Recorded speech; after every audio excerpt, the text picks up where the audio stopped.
하얀 눈이 내려 온 세상을 덮듯이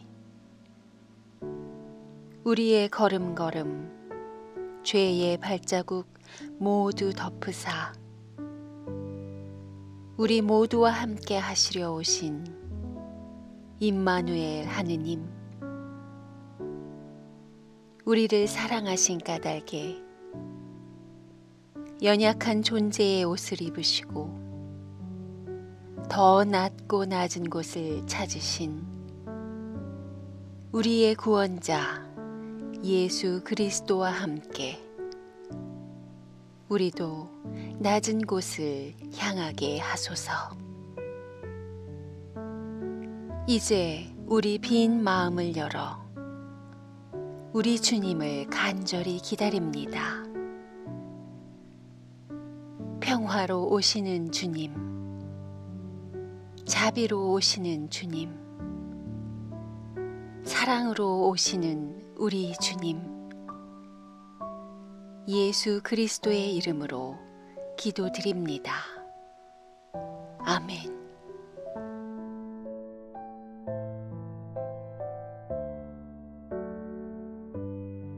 마태 공동체가 전한 거룩한 복음입니다. 요셉이 이런 생각을 하고 있을 무렵에 주의 천사가 꿈에 나타나서 다윗의 자손 요셉아, 두려워하지 말고 마리아를 아내로 맞아들이어라. 그의 태중에 있는 아기는 성령으로 말미암은 것이다. 마리아가 아들을 낳을 터이니 그 이름을 예수라 하여라. 예수는 자기 백성을 죄에서 구원할 것이다 하고 일러주었다.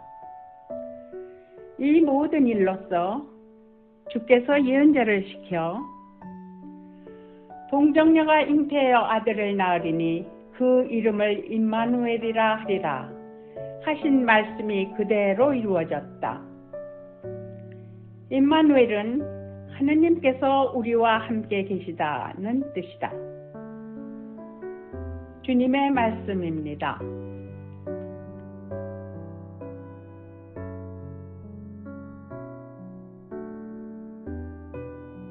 할렐루야. 하나님 아버지와 우리 주 예수 그리스도로부터 오는 은혜와 평강이 이 자리에 계신 모든 분들과 함께 하시기를 바랍니다.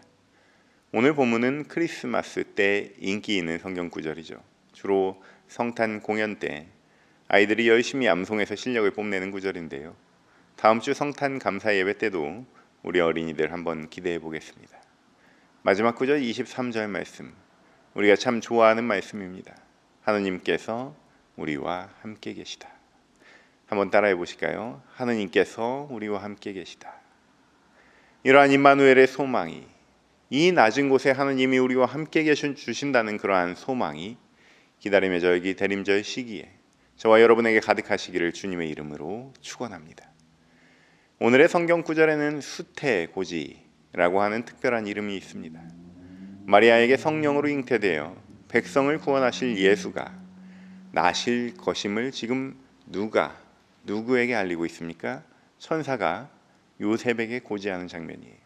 이 수태고지는 몇 가지 특징이 있는데, 먼저 짧은 장면이지만 등장인물은 여럿이라는 특징을 가지고 있습니다. 또 단막극이 아니고 막이 한번 닫혔다가 열리는 뮤지컬 같은 형태로 만들어져 있어요. 오늘 제가 이 수태고지라는 작품의 연출 의도를 해설할 건데요.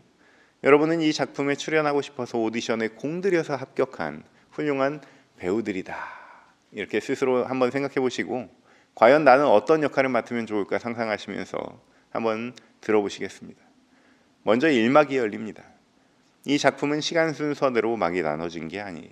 1막은 각 등장인물들이 어떤 배경을 가지고 이 일을 도모했는가를 먼저 설명하는 거예요. 마치 삼국지에 나오는 유비, 관우, 장비가 각각 어떤 삶을 살다가 어떤 연유하에 복숭아나무 아래서 도원 결의를 하게 됐는지를 빠르게 안내하는 첫째 장 같은 느낌으로 보시면 됩니다. 등장인물이라고 하기에는 인물이 아닌 경우도 있죠. 그래서 출연진이라고 하겠습니다. 먼저 출연진을 함께 보겠습니다. 가장 처음에 나오는 이는 천사입니다. 천사는 하늘과 땅을 맞닿게 해주는 메신저예요. 요셉의 꿈에 나타나서 지금 어떤 사건이 벌어지고 있는지, 신이 이 사건에 어떻게 개입하셨는지, 그리고 그 사건을 매듭지어야 될 요셉은 과연 무엇을 어떻게 해야 하는지를 분명히 말하고 있어요. 주인공이자 나레이터의 역할을 맡고 있습니다. 그 다음은 성령입니다. 태중에 있는 아기는 성령으로 말미암은 것이다, 이렇게 소개되고 있는데요. 실제로 이 모든 사건의 전말을 들여다보면 성령께서 원인을 제공하고 있습니다. 그게 기본 요소는 갈등이잖아요. 성령이 지금 이 갈등의 불씨예요. 마리아라는 한 처녀가 정혼자인 요셉과 갈등을 겪게 되는데 이 사건의 설계자로 성령이 있습니다. 또 우리의 구원자 예수께서 등장하세요. 예수께서는 천사의 표현대로라면 자기 백성을 죄에서 구원하러 이 땅에 오셨습니다. 우리 인간은 죄의 주체지 스스로 그 문제를 해결할 수 없습니다. 예수께서는 우리를 사랑하셔서 사랑받을 수 없는 형태로 오셔서 사랑이라는 선물을 주고 가셨는데, 이 모든 걸음걸음이 미스테리예요. 선으로 딱 그을 수 있고 누구나 이해할 수 있었으면 오늘날까지 우리 인류가 크리스마스를 기쁨으로 맞이하지 않았을 겁니다. 그저 박물관에 보관될 만한 그런 사건이었을 거예요. 풀리지 않는 미스테리로 오신 사랑 그 자체는 오늘 우리에게 신비로 남아 있습니다. 마지막으로 하느님께서는 우리와 함께 계신다는 뜻에서 임마누엘로 나타나세요. 많은 이들이 화이트 크리스마스 참 좋아하시죠. 화이트 크리스마스에 대한 동경을 가지고 있잖아요. 그것은 태양으로부터 가장 멀어진 시기, 가장 깊은 어둠의 시기에 온 세상이 환하게 밝혀지는 역설적인 신비에 대한 경험적인 이끌림이 아닌가 생각합니다. 한번 상상해 보십시오. 굴뚝에서 빵 굽는 냄새가 올라와 마을을 덮는 어딘가에도, 아침 커피를 내리며 유리창으로 하얀 눈을 바라보는 어딘가에도, 수십 년을 겨울 아침마다 묵묵히 아침을 쓸어내는 누군가의 앞마당에도 하얀 눈이 내려서 우리의 그간의 크고 작은 죄악의 발자국들을 덮어주시는 하나님의 은총이 임마누엘로 우리 곁에 계십니다. 놀랍게도 그 이름은 예수예요. 우리 곁에 계신 예수. 이렇게 전후 사정이 일막을 통해 밝혀졌습니다. 일막은 성삼위일체 하느님께서 이 땅에 우리와 함께 하시고자 각각 어떤 모습으로 어떤 일을 하셨는지 흐릿하고 신비하게 밝혀주는 챕터였어요. 이제 본격적으로 배우들이 서로 대사를 주고받는 2막으로 넘어가 보겠습니다. 요셉은 법대로 사는 사람이었습니다.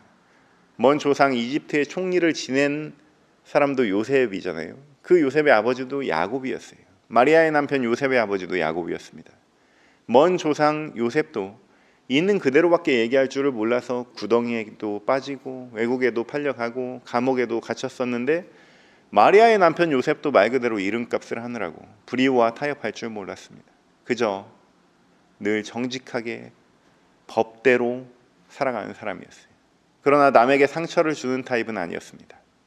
사랑하는 정혼자 마리아에게 뜻밖의 사건이 생겼다는 사실을 알게 되면서부터 평생 자신을 지켜주던 법, 생각할 것도 없이 지키던 그 법과 인간적인 연민 사이에 골치가 아프게 됐어요. 일단 마리아의 일을 세상에 드러내지 않기로 했습니다. 그랬다가는 두 사람의 생명을 죽이는 셈이 되기 때문이에요. 당시 사람들도, 그리고 요셉도 성령이 누군지도 모릅니다. 그냥 조용히 끝내려고 했습니다. 아직 결혼하기 전이니까 그냥 파혼을 하려고 했어요. 이런 답답한 마음을 품고 잠이 들었을 무렵에 꿈결에 천사가 나타나서 말합니다. 다윗의 자손 요셉아, 두려워하지 말고 마리아를 아내로 맞아들이어라. 그의 태중에 있는 아기는 성령으로 말미암은 것이다. 우리가 살아가는 세상은 겉으로 보이는 것과 속사정이 다른 경우가 많습니다. 세상을 쉽게 재단하는 사람들이 간혹 있죠. 이를테면 키 큰 남자는 속이 없어, 이렇게 어디서 전해 들은 말을 전달하는 것은 쉬운 일이죠. 허리케인 카트리나가 뉴올리언즈를 덮쳤을 때 이런 일이 있었습니다. 백인 수재민이 마켓에서 식량을 잔뜩 가져오면 이 뉴스에서 확보라고 소개하는 거예요. 식량을 확보했다는 거예요. 흑인 수재민이 마켓에서 식량을 가져오면 뉴스에서 타이틀로 약탈이라고 소개하는 거예요. 이러한 언론의 행태가 문제된 적이 있었습니다. 그리스도인들은 기본 자세가 과연 그런가 공부에서 시작을 해야 합니다. 율법학자들을 보면서 공부 많이 한 양반들이 하는 말이니까 다 맞겠지. 바리새인들을 보면서 종일 경건에 힘쓰는 사람들이 하는 말이니까 다 맞겠지. 성전 앞 상인들을 보면서 원래부터 거기에 좌판 벌리고 물건 팔아 왔었으니까 다 이유가 있겠지. 이런 상투적인 통념에 편승해서 제 한 몸 건사하는 것을 인생의 목표로 두는 사람들이 있는데요. 과히 틀린 자세는 아닙니다. 가만히 있으면 중간이라도 간다고 하니까요. 그런데 내가 그 중간에 가기 위해서 포기한 것들이 아주 작은 모래알 같은 자존심이나 호기심 같은 것들이라 하더라도 그 중간도 못 간 사람들, 저 밑에 아래층 사람들에게는 큰 벽돌 같은 무게로 떨어지는 법입니다. 그렇다면 저 아래층에는 누가 사느냐? 아무리 노력해도 그 중간이라는 지점조차에도 다다를 수 없는 사람들이 있습니다. 낙인 찍힌 사람들이 있어요. 누군들 처음부터 낙인 찍히고 싶어서 그런 것은 아니었어요. 마태 공동체는 바로 이 낙인 찍힌 자들이 들어간 족보로부터 이야기를 풀어갑니다. 시아버지를 속여서라도 그 씨앗을 통해 대를 잇고자 했던 한 여인을 통해서, 한 나라를 전복시키려는 의도를 가지고 들어온 타국의 정보원들을 숨겨준 한 성산업 종사자를 통해서, 자신을 불쌍히 여기는 족장을 교묘히 속여 그 침상에 들어간 한 과부를 통해서, 자신에게 충성을 다하는 장수를 죽이고서 빼앗은 남의 아내를 통해서, 그리고 오늘 아버지가 누군지 어느 혈통인지도 알 수 없고 정혼자와 약혼을 하기도 전에 아이를 가지게 된 한 예비 싱글맘을 통해서 이렇게 아브라함의 족보는 한 사회에서 낙인 찍힌 사람들을 통해 그렇게 찍힌 낙인으로 인해 사회적 고리에서 약자가 될 수밖에 없었던 여인들을 통해 예수라는 예언의 성취로 이어지게 됩니다. 바울은 히브리인들에게 보내는 편지에서 이렇게 전합니다. 그가 무식하고 미혹된 자를 능히 용납할 수 있는 것은 자기도 연약에 휩싸여 있음이라. 대제사장이신 예수께서는 자신의 강함으로 약한 사람들을 위해 주시는 것이 아니라 스스로도 연약한 존재로 우리의 연약함을 돌보시는 분이라는 말이에요. 하느님의 약함은 예수 그리스도를 통해 우리에게 전해지는 줄로 믿습니다. 사랑하는 성도 여러분, 예수님의 탄생을 기록하고 있는 마태 공동체의 증언을 통해 우리가 살펴본 분명한 한 가지는요, 하나님은 연약한 이들을 위로하시는 것을 넘어서 연약한 자들을 사용하셔서 당신의 언약을 성취하신다는 사실입니다. 당신의 아들 예수 그리스도께서는 연약함을 보살펴주는 힘센 신으로 오신 것이 아니라는 사실이에요. 세상 그 누구도 더 낮아질 수 없는 말구유에 오셨다는 사실을 우리가 인정하듯이, 오늘 이 마태 공동체의 고백을 통해 세상 그 누구도 더 비춰낼 수 없는 출생의 배경을 가지고 이 땅에 오신 예수님을 우리가 이제는 믿음의 눈으로 영접하기를 소망합니다. 이 모든 일을 이루신 분이 바로 성령님이세요.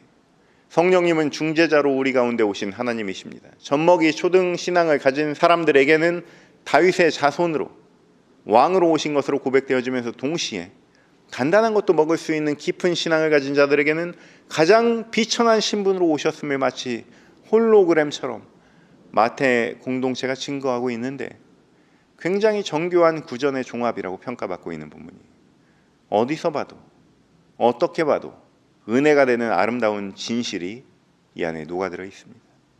이러한 마태 공동체의 고백이 오늘 이 시간 이후에 우리의 고백이 되기를 소망합니다. 그렇다면 우리 공동체의 분명한 고백은 무엇입니까? 금수저로 오신 예수가 아닌 출생의 비밀을 가지고 연약한 존재로 오신 바로 그 연약한 예수께서 우리 공동체에게 원하시는 증언은 무엇입니까? 그것은 바로 우리와 우리 이웃들의 연약함으로부터 구원이 시작되고 그 일을 하기 위해서 오신 연약한 분이 바로 예수님이다 하는 복음이에요. 그렇게 오신 예수는 우리 곁에 계시는 하느님으로, 우리와 늘 함께 하시는 임마누엘의 하느님으로 연약한 지체들과 함께 아파하고 함께 울고 함께 웃는 분이신 줄로 믿습니다. 그렇다면 이 2막으로 구성된 작품 가운데서 우리의 역할은 무엇이 되면 좋겠습니까? 내 아이가 아닌 아이를 품고 있는 예비 싱글맘과의 결혼을 어찌해야 할까 고민하고 있는 요셉에게 천사의 역할을 해야 하는 주체가 바로 우리 공동체예요. 천사의 역할이 우리의 역할입니다. 고민하지 말아라. 이 모든 일은 성령께서 하신 일이다. 곧 하느님께서 하신 일이라고 옆에서 얘기해 줄 수 있는 생각을 돕는 천사가 바로 여러분이. 천사가 엄청난 일을 하는 사람이 아닙니다. 그 사람의 생각의 결을 읽고 지지를 해주는 거예요. 제가 지난 주간에 한 가지 고민을 친구에게 털어놨습니다. 이야기를 한참 듣더니 제 마음을 읽고 제가 생각지도 못한 제 능력을 증거 삼아서 저를 지지해 주는데 마음이 참 부드러워지는 것을 느꼈습니다. 이야기를 마치고 일어서는데 알 수 없는 힘이 느껴지고 제가 뭔가 막 잘해 나갈 수 있을 것 같은 느낌이 드는 거예요. 천사의 메시지는 3가지였습니다. 천사처럼 여러분도 하시면 됩니다. 첫째는 두려워하지 말아라. 둘째는 마리아를 아내로 맞아들여라. 셋째는 아들의 이름을 예수라 하여라. 우리 또한 누군가에게 생각의 천사가 되어주고자 한다면 첫째, 두려워하지 말라고 말씀하시면 되는 거예요. 우리에게는 하나님께서 주시는 말씀의 능력이 있습니다. 두려워하지 말라고 말씀하신 하나님의 백성답게 선포할 수 있는 권세가 여러분에게 있습니다. 은과 금 나 없으니 내게 있는 것은 내게 주겠다는 베드로의 고백이 여러분의 고백이 되기를 축원합니다. 둘째는 당신이 두려워하는 그것을 그냥 하라라고 말씀하십시오. 사회 통념을 두려워하지 말고 지금까지 자신이 살아온 방식을 고집하지 말고 그냥 하라. 지금 두려워하는 이유는 기존의 방식에서 떠나볼까 하는 마음이 있기 때문인 거예요. 나침판이 평상시에는 유유하게 한 방향만 딱 가리키다가 극지방에 막상 가면 파르르 떨리는 것과 같은 원리입니다. 멀리서는 대충 그쪽이면 되지만 정작 핀포인트를 잡아야 되는 순간이면 걱정되고 고민되고 갈등되는 게 우리 생각이라는 장치가 하는 일이에요. 그때 여러분은 오늘 말씀에서 배운 대로 하시면 됩니다. 마지막 셋째로 우리가 누군가에게 생각 천사가 되어주고자 한다면 하나님의 계획을 그대로 전하시기를 바랍니다. 천사는 자기 생각을 전하는 존재가 아니에요. 하나님의 메신저입니다. 하나님께서 계획하신 바가 있고 정해놓으신 이름이 있으면 그대로 전달하면 되는 겁니다. 우리는 복음의 은혜를 입은 사람들이 예수께서 우리를 얼마나 사랑하시는지, 우리에게 어떤 선물을 주고 십자가에 달리셨는지 은혜를 아는 마음을 가지고 있습니다. 이 복음을 그대로, 예수 이름 그대로 전달하시면 성령께서 이 모든 일을 주관하실 줄로 믿습니다. 마리아라는 이름을 가진 또 다른 여인을 소개하고 말씀을 마치고자 합니다. 이 사람은 이탈리아 사람이 19세기의 이탈리아에서 처음으로 여성으로서 의사가 된 사람입니다. 대학에 입학할 능력은 증명을 했지만 여성을 과연 의대생으로 받아들여도 되는지 학교에서 몇 년 동안 심사를 했다고 합니다. 그래서 교육부 장관을 만나서 설득도 해보고 나중에는 교황에게 직접 탄원서도 썼다고 합니다.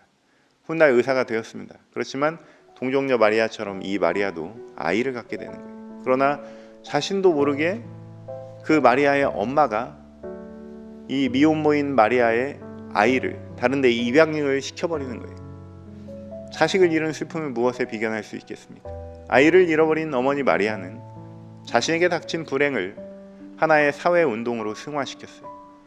가난한 이 로마 지역의 노동자들의 자녀들을 위한 어린이집을 세웠습니다. 이 어린이집은 현대 어린이집의 시초가 되었어요. 자신의 처지에서부터 출발한 거예요.